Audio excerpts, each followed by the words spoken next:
اعوذ باللہ من الشیطان الرجیم بسم اللہ الرحمن الرحیم۔ ایم ایس نیوز کی ناظرین، HD5 کی ناظرین، السلام علیکم۔ امید ہے کہ آپ لوگ سب خیریت سے ہوں گے۔ آج کا جو ہمارا مین ٹاپک ہے عسکری ٹاؤٹ اسلام آباد ہائی کورٹ کے قائم مقام چیف جسٹس کی ناانصافی، اس کی تفصیلات آپ لوگوں کے ساتھ شیئر کریں گے اور آپ لوگوں کو اس کے مکمل اثرات بتائیں گے۔ دیکھیے، پاکستان کا بدترین جج کون جو اس وقت اسلام آباد ہائی کورٹ میں قائم مقام ڈوگر ہے، اس شخص کو کسی شخص نے کہا تھا کہ آپ کو وکیل نہیں ایک ریڑھی لگا لینی چاہیے۔ میں ہر ولاگ میں جب بھی بناؤں گا اس شخص کو کہتا ہوں مجھے اس کا نام معلوم ہو جائے گا، میں اس کو 2000 توپوں کی سلامی دینی چاہیے۔ جس شخص کو پہلی دفعہ جان چکا تھا کہ یہ انصاف کا قاتل ہے، یہ انصاف کی کرسی پر بیٹھ کے انصاف کے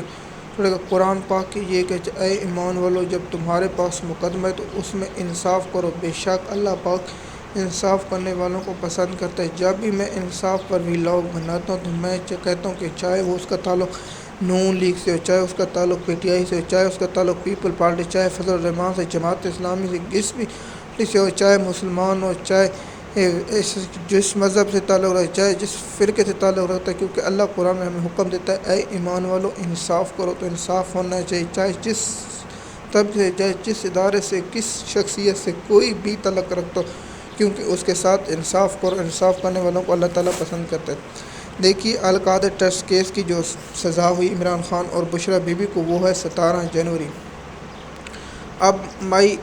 ختم ہونے والا، جون ہونے والا اور 5 مہینے ہونے والے، تو عمران خان صاحب کی کیسوں کی سماعت مقرر ہوئی۔ سپریم کورٹ کے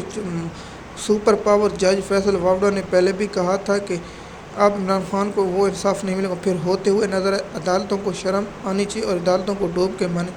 یہ تاریخ میں لکھا جائے گا کہ فیصل وابڈے کو پتہ ہوتا تھا فیصلہ کیا آنا، لیکن ہمارے سپریم کورٹ کے، ہائی کورٹوں کے، سیشن کورٹوں کے ججوں کو معلوم نہیں ہوتا۔ عمران خان صاحب کا وہ جملہ آج بھی مشہور ہے کہ جو عدالتیں خود کہہ دوں مجھے کیا انصاف دے گی۔ عسکری ٹاؤٹ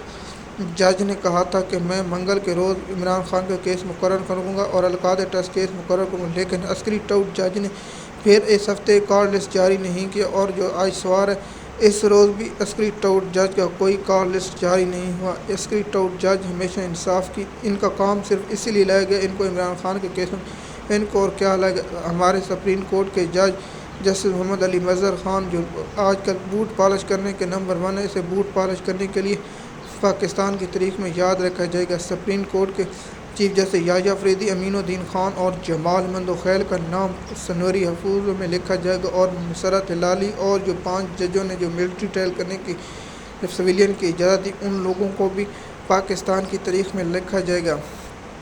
ایم ایس نیوز کی ناظرین، آپ جانتے ہیں کہ عمران خان کا القادر ٹرسٹ کیس مقرر اس لیے نہیں ہو رہا کیونکہ عمران خان صاحب یہ کیس کیا ہے آپ لوگوں کو اس ولاگ میں بتا چکا ہوں کہ حسن نواز سے ملک ریاض نے ایک گھر تھا جس کی قیمت مثال کی طرف 10 لاکھ کروڑ تھی، تو ملک ریاض نے وہاں اس کو 20 کروڑ سے خریدا، اور اپنا جو انڈسٹری اپنا ایجنسی تھی برطانیہ کی، جو انہوں لوگوں نے پکڑا اور پاکستان سے رابطہ کہ اس وقت عمران خان کی حکومت تھی، اور ایجنسی کے درمیان ملک ریاض کا معاہدہ ہوا تھا کہ میں یہ جو سپریم کورٹ میں مجھ پر جرمانہ ہوا اس کے تحت دوں گا، تو پھر سپریم کورٹ کے اکاؤنٹ میں چلے گئے، پیسہ سپریم کورٹ کے اکاؤنٹ میں پڑا ہوا ہے، سب کچھ پڑا ہوا ہے، لیکن شرط ہے کہ عمران خان نے القادر یونیورسٹی کیوں بنائی اور پاکستان میں پیسے کیوں نہیں لے۔ اگر نواز شریف کی اور شہباز شریف کی طرح لوٹ لیتے تو پھر عمران خان کو اس کیس میں سزا نہ ہوتی، لیکن سب سے بڑا مسئلہ ہے کہ عمران خان کو تکلیف پہنچانی اور عمران خان کی اہلیہ کو، اس لیے ان لوگوں کو گرفتار کیا گیا اور اس میں سزا دی گئی، حالانکہ نواز شریف کو اور حسن نواز کو اس کیس میں سزا ہونی چاہیے تھی کہ آپ لوگوں نے ملک ریاض کو ڈبل قیمت پر گھر کیوں بیچا، اس میں کیا راز ہے اور کیوں، اس پر بھی ایک تحقیقات ہونی چاہیے۔ کیا ملک ریاض کو پاکستان میں کوئی فائدہ دیا گیا یا نہیں، لیکن مسئلہ یہ نہیں، کیونکہ نیب تو کہتا ہے کہ ہمارا اسٹیبلشمنٹ کا جو جنرل بیٹھے جہاں ہر ادارے پر جنرل کنٹرول کے پہلے جو ایک سویلین تھا، میں اس پر بڑی تنقید کی کیونکہ ہمارا کام ہے انفارمیشن کرنا، لیکن اس کے بعد جو ہوا وہ آپ لوگوں کے سامنے ہوگا، اس پر دباؤ ڈالا گیا۔ وہ IB کا سابقہ چیئرمین تھا لیکن اس کو نیب کے عہدے سے ہٹایا گیا، اور وہ ایم ایس نیوز کی ناظرین، القادر ٹرسٹ کیس مقرر نہیں ہوگا۔ میں نے پہلے بھی کہا کہ سپریم کورٹ میں درخواست دینی چاہیے، نہیں تو انٹرنیشنل کورٹ حل PTI کتنی دیر کرے گی اتنا حل۔ آخری اگر عمران خان کی رہائی کے لیے احتجاج نہیں کر سکتے تو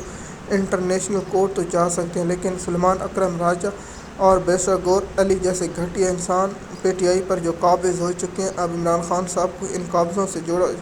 جان چھڑانی ہوگی اور ورکروں کو اور اپنے جو چاہنے والے ان کو پی ٹی آئی کی کمانڈ دینی ہوگی تاکہ عمران خان صاحب کی رہائی ہو سکے۔ القادری ٹرسٹ کیس کا مقررہ 9 اور شیطان جج مقام چیف مقام جو اسلام آباد ہائی کورٹ میں اس لیے لایا گیا ہے کہ تاکہ ناانصافی کرے۔ اس شخص نے تا حیات تو چیف جسٹس نہیں رہنا، آخر کار اسے ریٹائر ہونا ہے۔ پھر پاکستانی قوم قاضی فیض عیسیٰ، جمال مندوخیل، امین الدین خان اور یحییٰ افریدی کے ساتھ اسے بھی یاد رکھے اور لاہور کی جو جسٹس عالیہ نیلم صاحب ہیں اس کو بھی تاریخ میں یاد رکھا جائے گا کہ جب وقت تھا کہ انصاف دینے کے لیے یہ لوگ چھپے ہوئے تھے اور ناانصاف تھے۔ جب آپ لوگ انصاف نہیں دے سکتے تو کرسیوں سے اتر جائیں اور پاکستانی قوم کا جو ٹیکس کے پیسے آپ کھا رہے ہیں وہ تو ہمارے حرام نہ کریں، ہماری جو کمائی سے آپ کھاتے ہیں۔ شکریہ۔ مزید معلومات کے لیے آپ ہمارے چینل پر رہیں۔ شکریہ۔